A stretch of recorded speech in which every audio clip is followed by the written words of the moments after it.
என்னடி சொல்ற? தாலி அடகு வச்சாளா?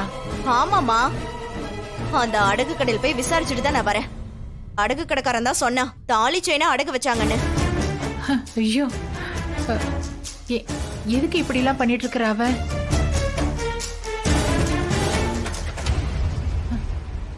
ஜானகி இங்க வா.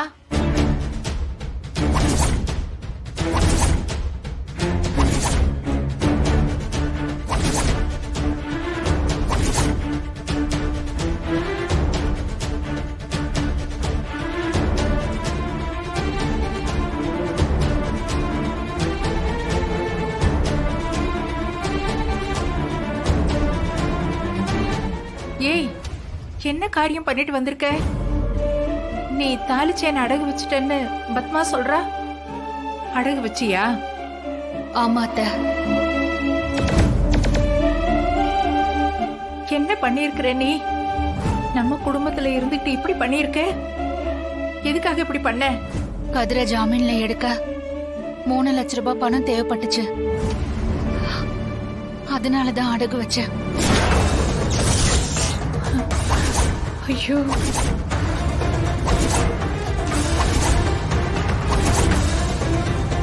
அதான் அவனை ஜாமீன்ல எடுக்க வேண்டான்னு அண்ணன் சொன்னாருல்ல, அவர் பேச்சுக்கு மரியாதை கொடுக்க கூடாதுன்னு முடிவு பண்ணிருக்கீங்களா?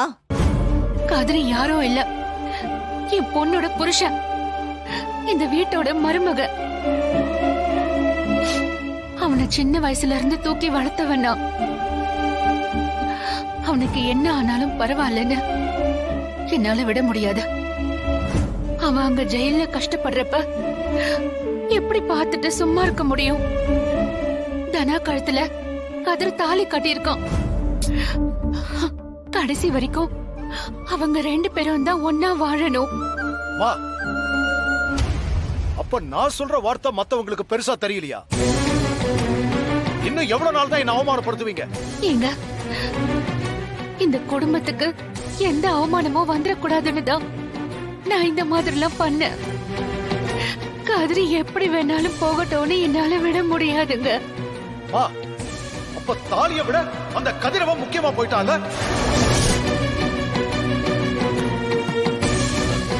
அண்ணா கோவப்படாதீங்கண்ணே. அண்ணி அந்த அர்த்தத்துல சொல்லல. என்னதான் இருந்தாலும் இந்த ஊரை பொறுத்த வரைக்கும் கதிர் இந்த வீட்டோட மாப்பிள்ள. இந்த வீட்டோட கௌரவம் மானம் இதெல்லாம் விடக்கூடாதுன்னு தானே நம்ம எல்லாரும் இவ்வளவு போராடிட்டு இருக்கோம். அதுக்காக தானே அண்ணி இப்படி பண்ணிருக்காங்க. டேய் சிவா. ஓகே சார், நான் பாத்துக்கிறேன். நான் அப்புறம் கால் பண்றேன். சார், கதிர் பேர்ல ஜாமீன் வாங்கியாச்சு.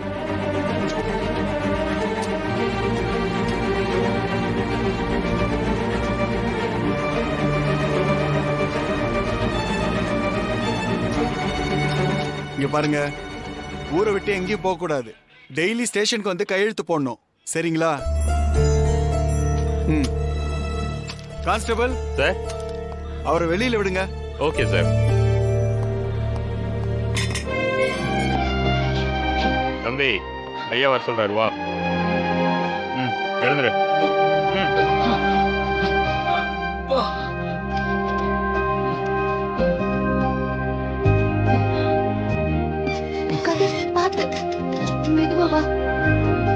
சார், கூட்டம் வச்சேன் சார்.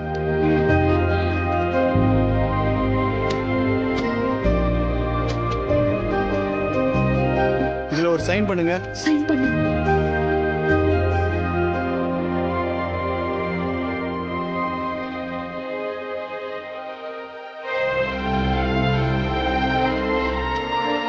எப்ப விசாரணை கூப்பிட்டாலும் வரணும்.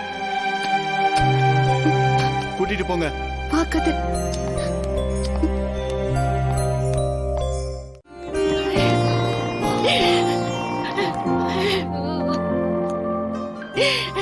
எப்படி போட்டு அடிச்சிருக்காங்களே.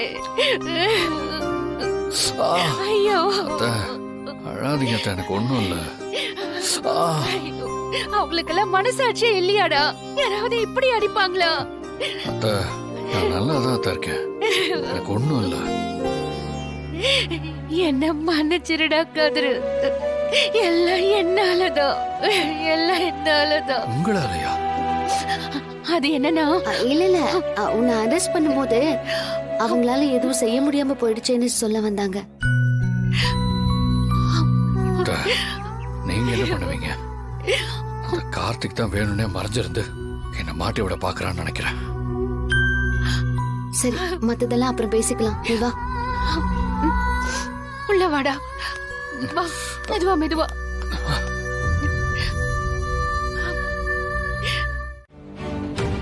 எனக்கு நீ எதுவும் நியாயம் சொல்லாத. யாருக்கு என்ன தோணுதோ அதை செய்யட்டும். என் வார்த்தைக்கு மரியாதை இல்லைன்னு ஆயிடுச்சு. அண்ணா அப்படி இல்லைண்ணே. அண்ணி நம்ம தனாவுக்காக தான் அப்படி யோசிச்சிருப்பாங்க. சிவா, அவளுக்காக நியாயம் பேசிக்கிட்டு என்கிட்ட வராத. உனக்கும் எனக்கும் எதுவும் மனத்தாங்கல் வரக்கூடாதுன்னு நான் நினைக்கிறேன்.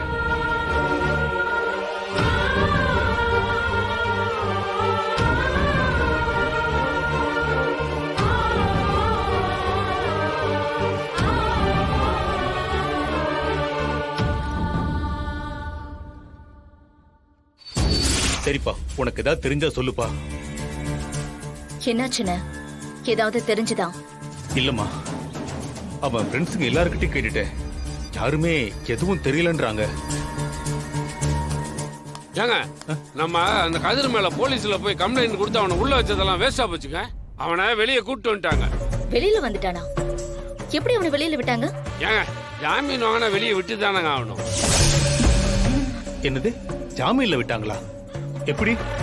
அந்த மாயா தான் வக்கீல கூட்டு போய் ஜாமீன்ல வெளியே கூட்டு வந்துட்டான்.